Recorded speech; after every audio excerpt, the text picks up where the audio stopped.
অস্ট্রেলিয়াতে এসে গাড়ি কেনা নিয়ে টেনশন, কি করবেন, কিভাবে কিনবেন, সবকিছু এই ভিডিওতে আপনাদের কাছে এক্সপ্লেন করতেছি আমার অভিজ্ঞতা থেকে। সাথেই থাকেন।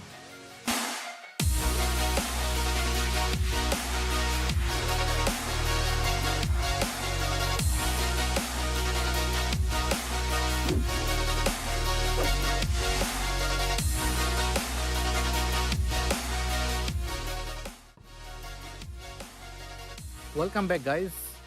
তো আমি আজকে যে ভিডিওটা আপনাদের সাথে শেয়ার করবো সেটা হচ্ছে আমার গাড়ি কেনার অভিজ্ঞতা, এবং আপনারা যারা পার্টতে আসবেন তারা আপনারা কিভাবে একটা সেকেন্ড হ্যান্ড গাড়ি কিনবেন। ডেফিনেটলি সবাই প্রথমে এসে সেকেন্ড হ্যান্ড গাড়ি কিনে, কারণ হচ্ছে পার্টতে সেকেন্ড হ্যান্ড গাড়ির দাম কিন্তু একটু কম, একটু না ভালোই কম। তবে বাংলাদেশের তুলনায় যদি কম্পেয়ার করেন, বাংলাদেশে একটা সেকেন্ড হ্যান্ড গাড়ি যেটা মোটামুটি 1 লাখ মাইলেজ চলেছে, সেটা যদি 15 লাখ টাকা হয়, বা পার্টটা আপনি মোটামুটি 7 থেকে 8 লাখ টাকায় সেরকম একটা গাড়ি পেয়ে যাবেন। কিন্তু গাড়ি সেকেন্ড হ্যান্ড কিনতে গেলেও অনেক বিপত্তি আছে। বিপত্তিটা নট অনলি আমাদের দেশে, এখানেও কিন্তু প্রচুর বিপত্তি আছে। তো সেই বিপত্তিগুলো যেন আপনি না ফেস করেন, তো এই জন্য বেসিক্যালি এই ভিডিওটা করতেছি, কারণ আপনার যেন একটা আইডিয়া হয়। আর এই জন্য প্রথমে আপনি যে কাজটা করবেন সেটা হচ্ছে মার্কেট প্লেসে। মার্কেট প্লেস হচ্ছে সবচেয়ে বেস্ট এইখানে, যে আপনি একটা গাড়ি কিনতে গেলে মার্কেট প্লেসে আপনি সবচেয়ে কম প্রাইসে পাবেন। কারণ আপনি যদি কারের শোরুমে যে সেকেন্ড হ্যান্ড গাড়ি কিনতে চান, অনেকে ওয়ারেন্টি সহ সেকেন্ড হ্যান্ড গাড়ি কিনতে চায়, ইন দ্যাট কেস আপনাকে কিন্তু প্রাইস একটু বেশি দিয়ে কিনতে হবে, লাইক 1000 থেকে $1500 বেশি দিয়ে কিনতে হবে। সো এই জন্য ফেসবুক মার্কেট প্লেসটা হচ্ছে সবচেয়ে বেস্ট অপশন। তবে এইটাতে সবচেয়ে বড় রিস্কও আছে, কারণ ফেসবুক মার্কেট প্লেসে কিন্তু অনেক স্ক্যাম দিয়েও ভর্তি। তো এই স্ক্যামের ব্যাপারটাও আপনাদের সাথে যেতে যেতে কথা বলবো। এখন বলি যেটা হচ্ছে যে আমাদের এখানে পার্থে, বিশেষ করে অস্ট্রেলিয়াতে, আপনার কোন ব্র্যান্ডের গাড়ি আপনি প্রেফার করবেন। ম্যাক্সিমাম মানুষই প্রেফার করে টয়োটা। এটা নাম্বার ওয়ানে, বিকজ অফ তার ডিউরেশন, তার ইঞ্জিনের ভালো সার্ভিস, আপনার ওভারঅল পারফরমেন্সের জন্য ম্যাক্সিমামই সবাই কিন্তু সাপোর্ট করে টয়োটা ফার্স্টে। টয়োটা ছাড়াও সেকেন্ড অপশনে আছে হলো গিয়ে মাজদা। মাজদাও কিন্তু এখন প্রচুর এখানে ডিমান্ডেবল একটা কার, ঠিক আছে। আপনি মাজদাও দেখতে পারেন, পাশাপাশি আপনি দেখতে পারেন হুন্ডাই, হোন্ডার, তারপর এরকম আরও অনেক ব্র্যান্ড আছে। তবে আপনি যদি আপনার পারপাস থাকে যে না আমি অনেক লং টাইম ইউজ করতে চাই, তাহলে এই জন্য টয়োটা বেস্ট। তো আপনি মার্কেট প্লেসে প্রথমে দেখেন টয়োটা, আপনার বাজেট প্রথমে একটা সেট করেন, যে ফর এক্সাম্পল আমার বাজেট হচ্ছে $5000। তো $5000-এর মধ্যে আপনি দেখেন, আপনি $6000-এর গাড়িগুলো দেখেন, নেগোশিয়েট করে আপনি 5000-এ নেওয়ার চেষ্টা করেন। তবে একটা জিনিস আপনাদেরকে বলি, এখানে গাড়ির দাম বেসিকলি কমে বাড়ে যেটাই বলেন না কেন, সেটা টোটালি মাইলেজের উপরে। কারণ হচ্ছে মাইলেজ যত বেশি হবে গাড়ির দাম তত কম। ফর এক্সাম্পল, আপনি টয়োটার একটা গাড়ি দেখলেন যেটার মাইলেজ 1 লাখ কিলোমিটারের নিচে, সেটার দাম আপনার যা হবে 1 লাখ কিলোমিটারের উপর হলে সেটার দাম কিন্তু অনেক কমে যাবে। 2 লাখের উপর হলে কিন্তু আরও কমে যাবে, 3 লাখের উপর হলে আরও কমে যাবে। তো আমি আপনাদেরকে আইডিয়া দেই, কারণ যেটা হচ্ছে মানুষ এখানে কিন্তু গাড়ির সার্ভিসিং খরচ কিন্তু মোটামুটি ভালোই, $150 থেকে $250 খরচ হয়। তো আপনার গাড়ির মেইনটেনেন্স কিন্তু এখানে মোটামুটি ভালোই, এখানে খরচ ভালোই আছে। আপনি যদি মনে করেন যে আপনি একটা মানে এমন ব্র্যান্ডের গাড়ি কিনলেন, যে ব্র্যান্ডের গাড়ির কোনো ক্ষতি হয়ে গেলে, আল্লাহ না করুক, যদি কোনো সমস্যা হয়, তাহলে আপনি অ্যাকচুয়ালি এইটা সারাইতে গেলে অনেক টাকার ব্যাপার। টয়োটা সেদিক দিয়ে রিলায়েবল এই কারণে, টয়োটার পার্টস অ্যাভেলেবল, আর এখানে টয়োটার খরচগুলো অন্যান্য ব্র্যান্ডের গাড়ি থেকে একটু কম। আরেকটা জিনিস যেটা হচ্ছে, টয়োটা গাড়ি যদি আপনি কিনেন, আপনি চেষ্টা করবেন কম মাইলেজের কেনার। আর টয়োটা না কিনে অন্য মডেলেরও যদি গাড়ি কিনেন, অন্য ব্র্যান্ডের গাড়ি কিনেন, কম মাইলেজের গাড়ি কেনার চেষ্টা করবেন। কারণ হচ্ছে এখানে মানুষ প্রচুর গাড়ি চালায়। সো যদি আপনি বেশি গাড়ি চলে, মানুষ যখন সেল করে, মনে করবেন যে তখন হয় আইদার সে তার গাড়ির মডেলটা আপগ্রেড করতে চায়, অথবা সে কোনো প্রবলেম ফেস করতেছে গাড়িতে, যেটা ভবিষ্যতে তার অনেক মানে টাকা পয়সা বের হয়ে যেতে পারে, তখন মানুষ গাড়ি সেল করে। এই জিনিসটা সবসময় মাথা রাখবেন। আইদার মডেল আপডেট করতে চায়, অথবা আপনার দেখা যাচ্ছে গাড়ির কোনো সমস্যা আছে। তো ইন দ্যাট কেস সমস্যার কথা যদি আমি বলি, সমস্যার ক্ষেত্রে আমি সবসময় বলবো যে আমি আমার পার্সোনাল এক্সপিরিয়েন্স থেকে বলতেছি, পাকিস্তানিদের কাছ থেকে গাড়ি না কেনার জন্য। কেন? আমি যতগুলো পাকিস্তানি ভাই ব্রাদারের কাছে গাড়ি দেখতে গেছি বা দেখছি, কথা বলছি, সবারই দেখছি, সবাই বলে গাড়ি একদম ফুল ফ্রেশ, গাড়ির কোনো সমস্যা নাই, কিন্তু যা দেখি গাড়ির বহুত সমস্যা। ঠিক আছে, ইন্ডিয়ানদের ক্ষেত্রেও সেম কেস। বাঙালিদের ক্ষেত্রে আমি কয়েকটা কেস দেখছি, সেটা হচ্ছে তারা গাড়ির সমস্যা আছে এটা বলে না, কিন্তু তাদের দাম অনেক বেশি চায়। বাঙালির ইমোশন জাতি তো, অনেক যত্ন করে গাড়ি হয়তো ইউজ করছে। দেখা গেছে যেই গাড়ি এক ভাই $10,000 চাইছে, আমি ওনাকে $8,000 পর্যন্ত বলছিলাম, উনি দেয় নাই। উনি 9,000-এর নিচে সেল করবেই না। অথচ সেই সেই গাড়ি আমি পরে $7,500 দিয়ে কিনছি। ঠিক আছে? আরও বেটার মাইলেজে, ঠিক আছে? আরও কম মাইলেজে পাইছি। সো সেই জন্য আপনাদেরকে বললাম যে এখানে বাঙালিরা আসলে আমরা একটু ইমোশনাল জাতি তো। আপনি মনে করেন যে এই কম যদি পেতে চান, কম মাইলেজের ভালো গাড়ি পেতে চান, চেষ্টা করবেন লাতিন আমেরিকান কারো ওনার এরকম লোকদের কাছ থেকে গাড়িটা কিনতে। কারণ হচ্ছে লাতিন আমেরিকান, আমি যেমন আমার যে গাড়িটা এখন বর্তমানে আছে, এই গাড়িটার মালিক ছিল কিন্তু আসলে একজন লাতিন আমেরিকান। ঠিক আছে? সে কলম্বিয়ার।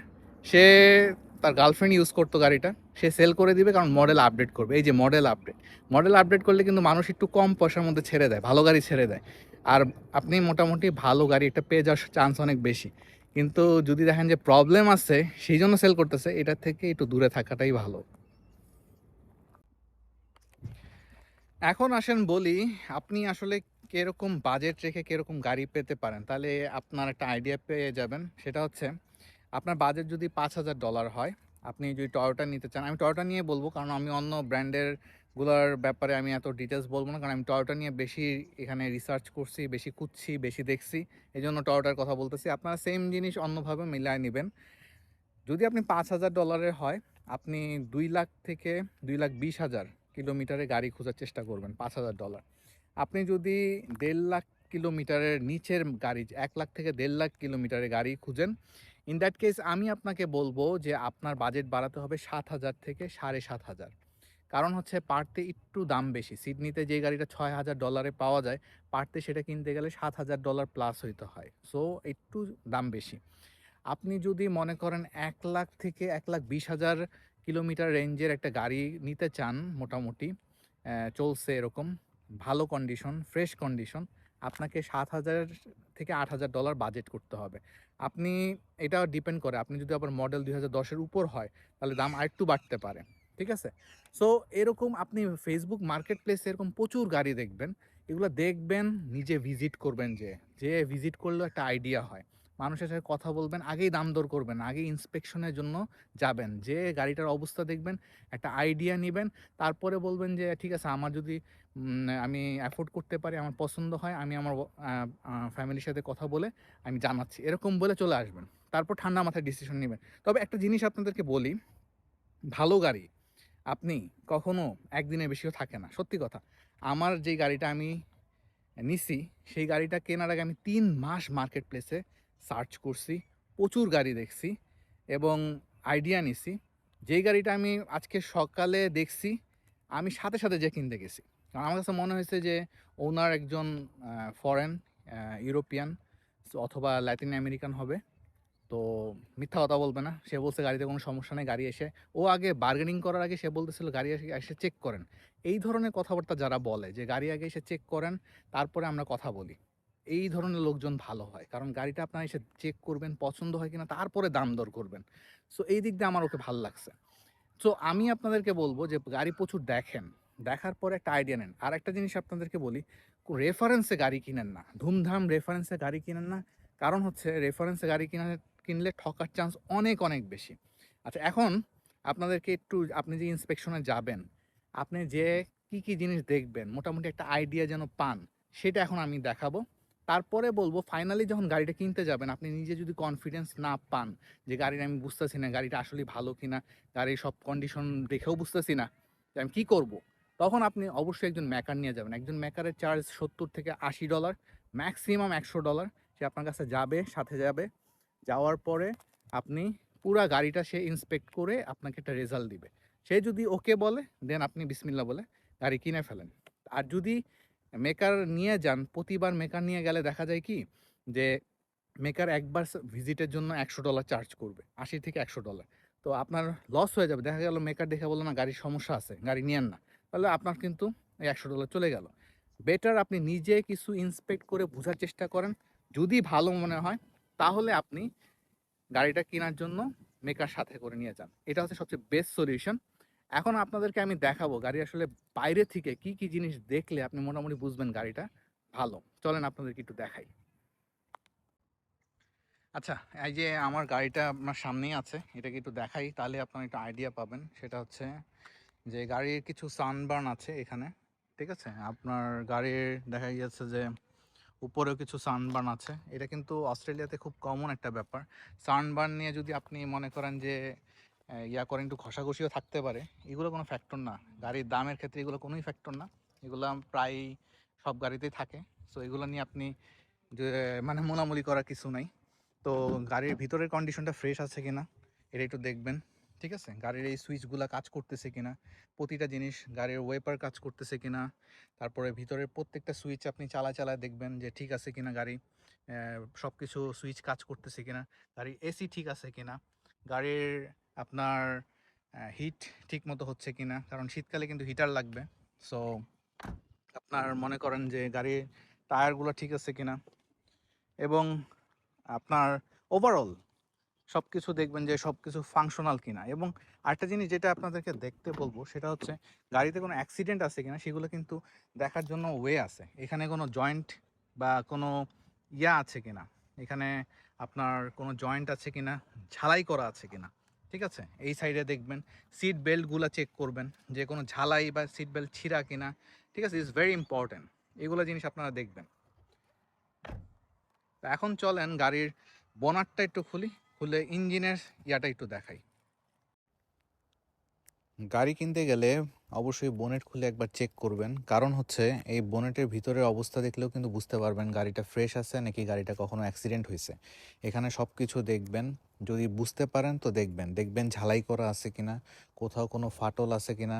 এখানে যদি ভালো মতো একটু তাকান তাহলে কিন্তু বুঝতে পারবেন কোনো নাট বল্টু ঢিলা আছে কিনা, খুলে গেছে কিনা, ভেঙে গেছে কিনা, ঝালাই করছে কিনা, এভরিথিং। এই জিনিসগুলো একটু দেখলেই কিন্তু বুঝতে পারবেন যে গাড়িটা ফ্রেশ নাকি অ্যাক্সিডেন্ট করা। তো প্রাথমিকভাবে এরকম একটা ভিউ দেখলেও কিন্তু বোঝা যায়।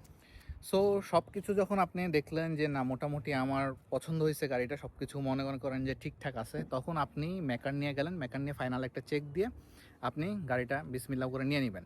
তবে নেওয়ার সময় আপনাকে একটা জিনিস বলি, আপনি কোনো পে আইডিতে পে করবেন না, অবশ্যই ক্যাশ টাকা নিয়ে যাবেন, ক্যাশ টাকায় পে করবেন।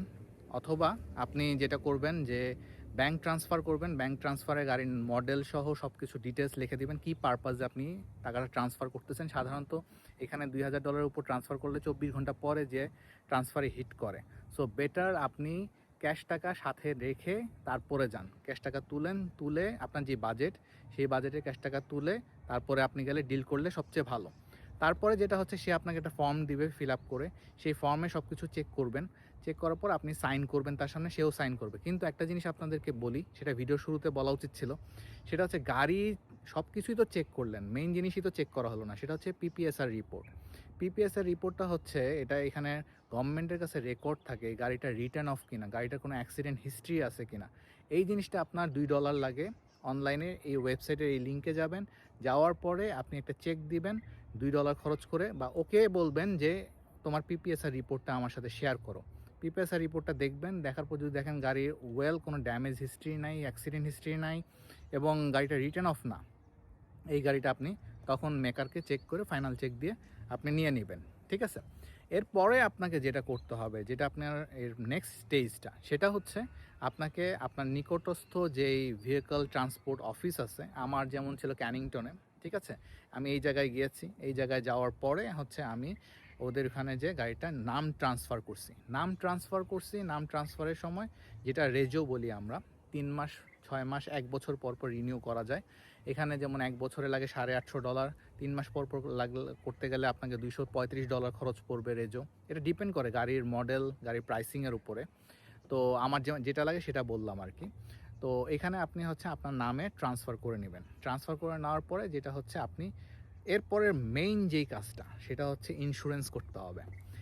ইন্স্যুরেন্স ইজ ভেরি ইম্পর্ট্যান্ট, কারণ হচ্ছে এখানে যদি আল্লাহ না করুক গাড়ি চালাতে যে কিছু হয়ে যায়, কাউকে মেরে দিলেন, সেটাও ইন্স্যুরেন্স যেন কভার করে, এবং আপনার গাড়ি কেউ মেরে দিল সেটাও যেন ইন্স্যুরেন্স কভার করে। এটা সব কভারেজ দেয় হলো গিয়ে কম্প্রিহেন্সিভ ইন্স্যুরেন্স। আমি র্যাকের ইন্স্যুরেন্স ইউজ করি, এখানে অনেক ইন্স্যুরেন্স কোম্পানি আছে, আমি র্যাকটা ইউজ করি।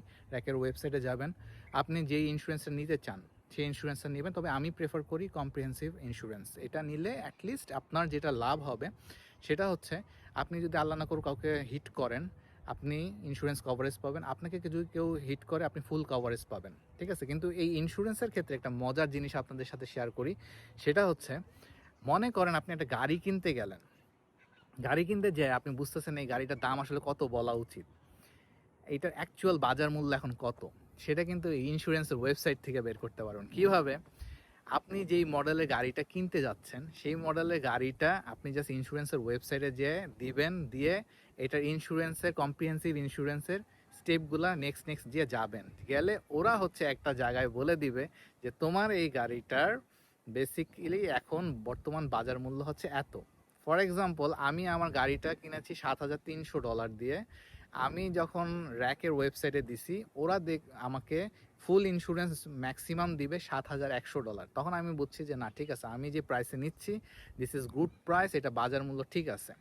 আপনার অনেকেই আছেন যে গাড়ি কিনছেন $6,000 দিয়ে, কিন্তু ইন্স্যুরেন্স আপনাকে কাভারেজ দিবে ম্যাক্সিমাম 4,500। বেসিক্যালি গাড়ির মেইন প্রাইস কিন্তু সেই 4,500, আপনি কিন্তু $6,000 না। তো আপনি ওভার প্রাইস দিয়ে গাড়ি কিনতেছেন। সো গাড়ির অ্যাকচুয়ালি বাজার প্রাইস কত সেটা কিন্তু এই ইন্স্যুরেন্সের ওয়েবসাইট থেকে আপনি এটা জানতে পারতেছেন। আচ্ছা, এরপরে আরেকটা জিনিস আপনাকে নিতে হবে, সেটা হচ্ছে road side assistant.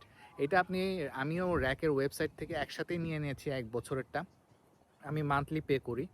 Road side অ্যাসিস্ট্যান্টটা এতটাই জরুরি, কারণ হচ্ছে আল্লাহ না করুক কোনো কারণে রাস্তায় যদি গাড়ির সমস্যা হয়, গাড়ি বন্ধ হয়ে যায়, কোনো রোড সাইড অ্যাসিস্ট্যান্ট সে গাড়িতে করে এসে একজন লোক এসে আপনার এটা সার্ভিস করে দিবে, ঠিক করে দিবে, অথবা ঠিক না হলে এটা র্যাকারে করে নিয়ে যাবে এবং ঠিক করে আপনাকে আবার দিবে।